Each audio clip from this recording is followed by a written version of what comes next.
ပြင်ရမယ့်ပြဿနာတွေကိုလည်းသိရဒါပေမဲ့ဘယ်တော့မှပြဿနာကိုဆုံးဖြတ်လိုက်တဲ့အရာကိုမှားတယ်လို့ဝင်မခံချင်တဲ့ခါကျတော့အဲ့ဒီဟာကိုမပြုတ်ပြင်ပဲနဲ့အဲ့ဒီအမှားကိုထပ်ဖုံးနိုင်မယ့်အရာတွေကိုပဲရှာဟ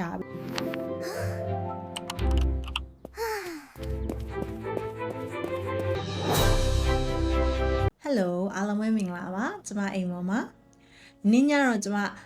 ဝတ္ထုလေးတစ်ပုဒ်ကြောင်းပြောပြမယ်ဆိုပြီးတော့စဉ်းစားထားရပေါ့နော်ဝတ္ထုလေးဆိုပေမဲ့သူကတယောစာဆန်တဲ့ဝတ္ထုလို့တော့ပြောလို့ရတယ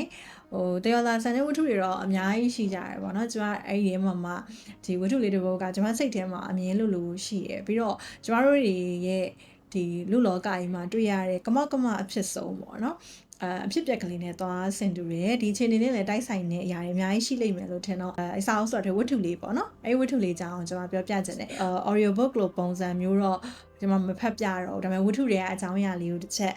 တူတူပြောပြရင်းနဲ့အတူတူခန်းစားကြည့်ချင်တယ်ပေါ့နော်ဆိုတော့အဲ့ဝတ္ထုလေးက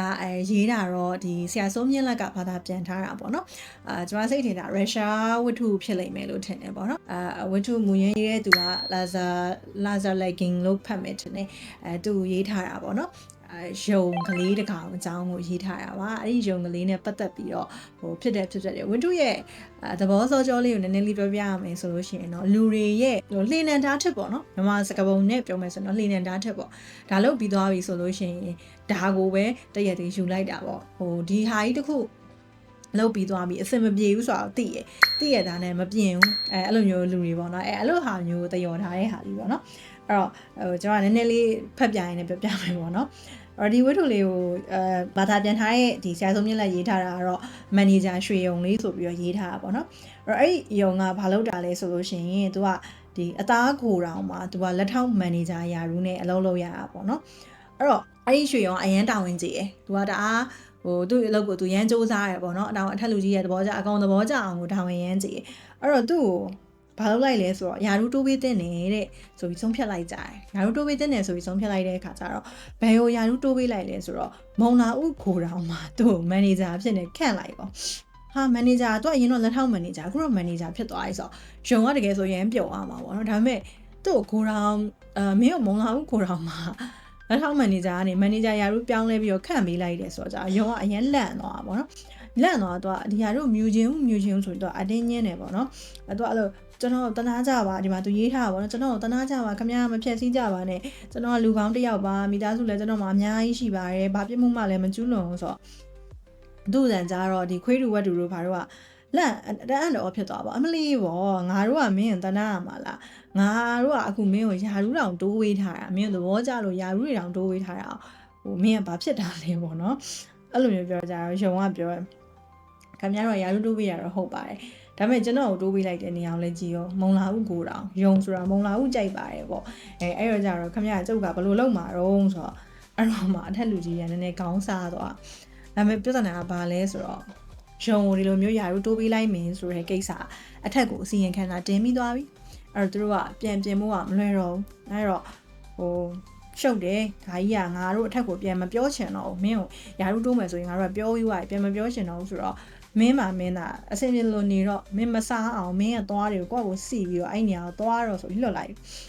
သူလည်းယုံလည်းမတက်နိုင်တော့ဘူးပေါ့နော်ဟိုကလွတ်လိုက်တာဆိုတော့သွားပြီးတော့အဲ့ကိုတော့ကနေပထမတည့်ရတော့သူ့သွားကိုသူစီထားသူမနေနိုင်တယ်ပထမတည့်ရအောင်မြင်သွားဒုတိယနေ့တက်တရနေ့ကျမရတော့သူအဲ့မုံလာမှုတွေကိုမြင်နေတယ်သူစားကျင်နေရပါတော့အဲ့နဲ့3ရက်လောက်လဲရောက်တော့သူကယုံကျုပ်ကိုသွားသူမနေနိုင်တော့ဘူးပေါ့နော်ကျွန်တော်ဒါလေးစမပြေဘူးကျွန်တော်မှာသားမယားနဲ့ကလေး9ယောက်နဲ့ကျွန်တော်ပြစ်မှုတွေကျူးလွန်ပြီးတော့မယ်ကျွန်တော်တောင်းပန်ပါတယ်နေရာလေးပြောင်းပြီးရုံကလူကြီးတွေကလည်းစိတ်တွေညစ်ပေါ့နော်နောက်ဆုံးကျတော့ငါတို့ကလည်းမင်းကိုမှခန့်မိရဲ့အထက်ကိုလည်းပြောပြီးပြီဆိုတော့မရတော့အဲ့နဲ့ဘာလို့ပါဇက်ကိုရုံရဲ့ပါဇက်ကိုတော့ကလောက်ကြီးနဲ့ချိတ်ပေးလိုက်တော့2ချက်ခတ်ပေးလိုက်တယ်ရုံရဲ့ပါဇက်မှာအဲ့နဲ့ပြီးတော့နေအောင်ဒီတော့ရှိနေလို့ရှိရင်မင်းကဖွင့်နေအောင်မယ်အဲ့တော့မင်းရဲ့တော့အဆောင်ကြည့်ဖို့တော့ငါတော့ကင်တယောက်ပါခန့်ပေးလိုက်မယ်ဆိုတော့ကင်တယောက်ခန့်ပေးလိုက်တယ်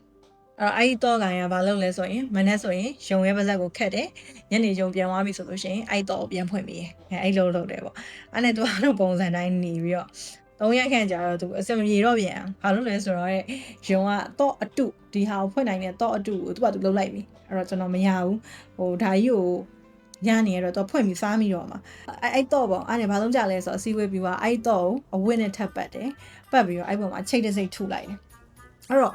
အဲ့လိုလုပ်ငန်းစဉ်ကြီးလုပ်ဖို့နေ့တိုင်းလုပ်ဖို့ဆိုတာဘာတွေထက်လို့လဲဆိုတော့တဲ့တော့ခတ်ဖို့အတွက်လူတယောက်အဲ့တော့ပေါ်မှာအဝတ်ပတ်ဖို့အတွက်လူတယောက်ပြီးအဲ့အဝတ်ပေါ်မှာချိတ်ပိတ်ဖို့အတွက်အဲ့ချိတ်ကိုထိုးတဲ့သူတယောက်ပြီးအဲ့ချိတ်ကိုပြန်ခွာမဲ့သူတယောက်ပြီးအဲ့ချိတ်ကိုဝယ်ပေါ့အဲ့ချိတ်တွေပိတ်တာခွာရတယ်လို့ဟိုချိတ်ဝယ်တဲ့သူတယောက်အဲ့တော့အားလုံးပေါင်းသူတို့9ယောက်လောက်အလုပ်ခန့်လိုက်တယ်အဲ့မဲ့9ယောက်ဖြစ်သွားပြီဆိုတော့ဒီတိုင်းနဲ့ထားလို့မရတော့ဒီလူ9ယောက်ကိုအုံချုပ်ဖို့ဆိုပြီးတော့လူတယောက်ထပ်ခန့်လိုက်အဲ့တော့အဲ့မှာလည်း10ယောက်လောက်9ယောက်လောက်ဖြစ်သွားတာပေါ့နော်အဲ့တော့ဘာအဆုံးဖြတ်လိုက်ရဆိုဟာစင်ပြေသွားရင်ငါတို့စောင်းညံကောင်းတယ်ပေါ့ကွာသိရမလားငါတို့အထက်ကိုလည်းဒါကြီးပြောစရာမလိုတော့ဘူးရုံကိုခန့်ပြီးမှလည်းငါတို့ကမခန့်တော့ဘူးကျွန်တော်တို့ပြောင်းရွှေ့ချင်ပါတယ်ဆိုတော့တင်စရာမလိုတော့ဘူးအစ်စေးပဲပြီးသွားအဲ့နဲ့ပြဿနာကြီးရှင်းသွားပြီလို့ထင်တဲ့ချိန်မှာဘလို့ပဲလှုပ်ထားရုံကဒီမုံလာဟုခိုတော်ရုံမြင်နေသေးစားကျင်နေတော့နောက်ဆုံးကျတော့အဲ့ယုံကအဲ့စားကျင်တဲ့စိတ်ကြီးနဲ့ပဲဘုံလဲပြီးတော့တေးသွားရောတေးသွားကဲယုံကတော့မရှိတော့ဘူးပေါ့နော်မရှိတော့ဘူးဆိုတော့လဲမတက်နိုင်တော့ဘူးပေါ့ထားလိုက်တော့ဆိုတော့ဒါပေမဲ့ပြဿနာကဘာလဲဆိုတော့အဲ့ဒီယုံအမိပြုပြီးတော့ခန့်ထားတယ်ဟိုဘက်ကဝန်ထမ်း9ယောက်ကိုဘာလို့အောင်မသိတော့ဘူးဖြစ်ဘာလို့အောင်မသိတော့ဘာဖြစ်လဲဆိုတော့ဒီဝန်ထမ်း9ယောက်ရှိနေဖို့အတွက်ဆိုပြီးတော့ဒီမုံလာဦးကိုတောင်နေရာမှာရုံတကောင်ထပ်ပြီးတော့ခန့်ဖို့အတွက်လိုက်ရှာကြတော့တယ်တဲ့ဆိုတော့ဝတ္ထုလေးကတော့အဲ့လောက်ပါပဲဆိုတော့ကျွန်မအဲ့ဝတ္ထုလေးဘာလို့သဘောကျလဲဆိုတော့ကျွန်မတို့ရဲ့ပတ်ဝန်းကျင်မှာအဲ့လိုလူတွေအများကြီးတွေ့ဘူးတယ်ပေါ့နော်ကျွန်တော်တို့က root cause ကိုလည်းသိရယ်